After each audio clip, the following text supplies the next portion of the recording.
Hey, what's going on, good people? Armand Owens here once again with another episode of the Daily Unsung Leader. And today is hack number 26. Hack number 26. And just remember, we got 25 previous hacks that you can go through, that you can glean from, that you can learn from, all from this account. So, like, share, download, go through it. Let me know what you think. Please continue to provide that feedback. But today we're going to be talking about number 26. And number 26 kind of snuck up on me as a younger guy. When I was making my decision years and years and years ago, in 2006, on whether or not I was going to stay in the Navy or get out, I went to a lot of people. I went to a lot of people because I was really unsure about what I should do. So I went to a lot of people that I trusted and asked them what they thought that I should do. And people gave me a lot of answers. And, finally I went to go speak with, one of my strongest mentors, still to this day, Apostle Arnold Harrell. And, sat down and I just kind of unloaded on him about all these things, that I was thinking about, seeking for answers. And he sat back, listened, and finally when he spoke, he told me, said, "You are seeking for answers when you haven't even asked yourself the right question. You're seeking for answers when you haven't even asked yourself the right question." So let's start asking let's start asking the right questions. Because we're talking about outcomes when we haven't even talked about what is it that you really want. So let's start there. What is it that you really want? Is it that you want to make a difference? Is it that you want to make more money? Is it that you want freedom? Is it that you just don't want to be involved in the structure anymore? What do you want to do? And that kind of floored me because I hadn't really considered that the question leads to the answer. The right question leads to the right answer. And in that moment, considering all of the craziness that I had dealt with later in my last tour, some of the difficulties, some of the adversity I had to overcome, I really wanted to make a difference. And in my current role, in my current rank, I didn't think I could make the difference that I wanted to. Then the Navy decided to advance me. And I was blessed enough to make chief. And then the question really, became clear.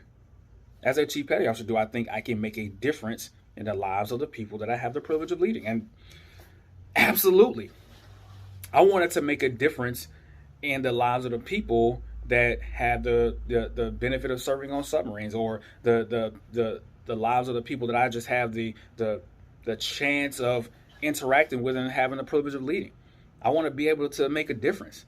I had never even thought about it. I hadn't even thought about that question. I haven't even thought about something that I was passionate about.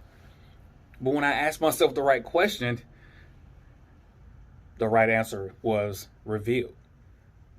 So in our search for answers, our search, for trying to uncover things, we got to start with the right question.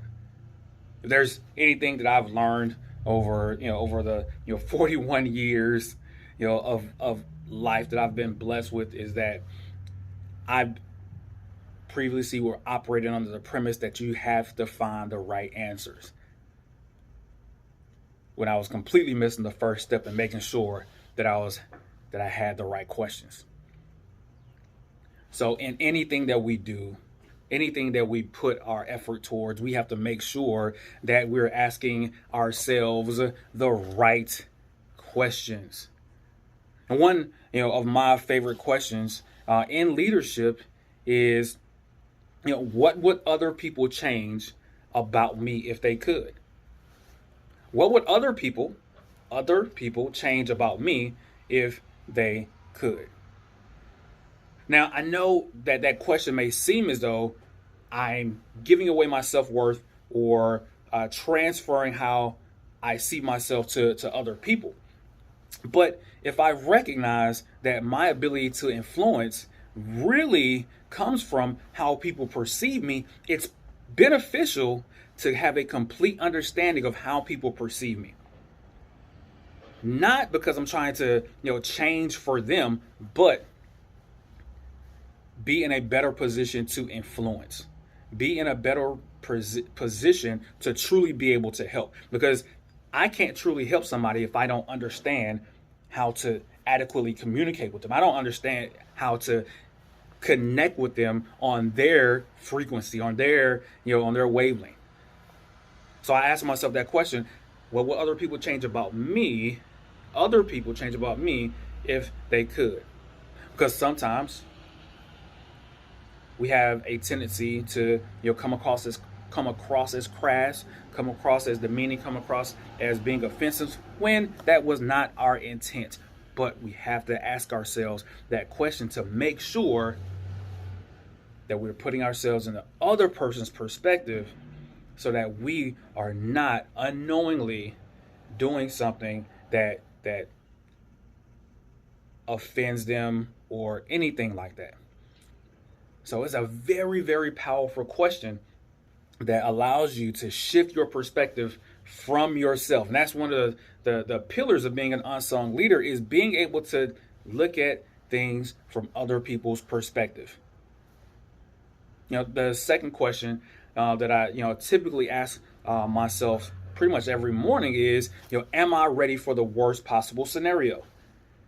Am I ready for the worst possible scenario? Day in, day out, there's so much uncertainty that happens throughout the day, especially in this job, and we have to be ready for just about anything to occur, because we never know. We just passed the anniversary of the December 4th active shooter event that happened here in the shipyard, and nobody can predict when things like that are going to occur. But in an effort to always remain ready, remain on the balls of your feet, I envision some of these scenarios playing out and how I would occur. It's almost like visualizing those worst case scenarios, right, and playing them in my head, so that if something does happen, that I'm able to keep my calm, keep my cool, keep within myself, and be able to respond the best way possible. All right, so I ask myself that question every day: what am I ready for the worst possible scenario? So through envisioning, through imagining, through visualization, seeing those worst case scenarios kind of play out, and what would I do in that moment as a leader to make sure that I put myself in the best possible position to help. Third question I ask myself is, how can I effectively serve today? My job as a leader is to first and foremost serve. So I have to ask myself that question, because just as a human, we seek to serve ourselves for the most part.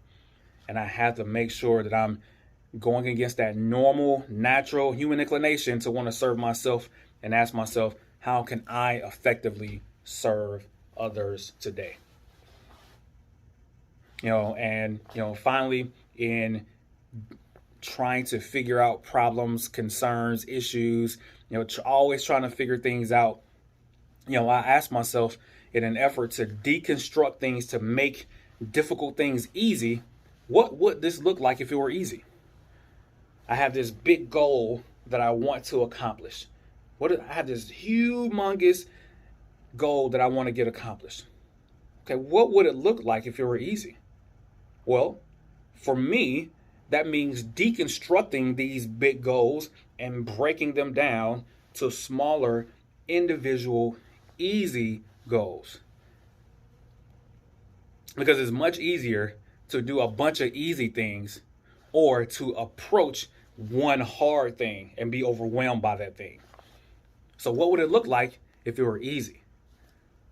If I wanted to write a 500-page novel, what would that look like if it were easy? Well, writing, a paragraph a day. And over time, right, because writing a paragraph is pretty easy. And over time, with the cumulative process and the consistent process of doing that, guess what? You will have a 500-page novel.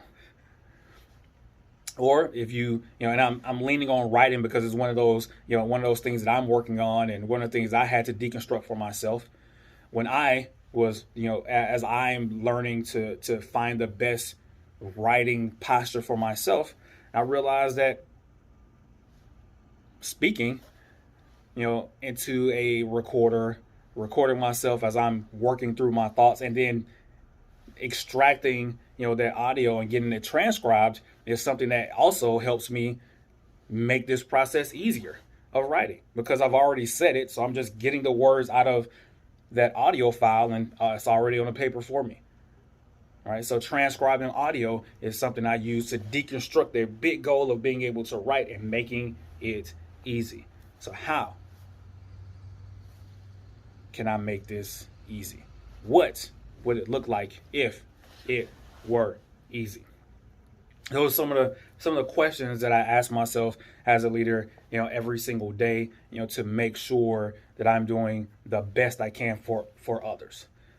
Because as we all know, it is a true privilege to lead. So, and with that, like I said in the beginning, like, share, can provide some feedback for me. Let me know. Hey, as a collector of questions, I would like to know some of your questions that you ask yourself that help you alter your perspective and give you the best way forward in clarity. So let me know what you got out there. Unsung Leader out.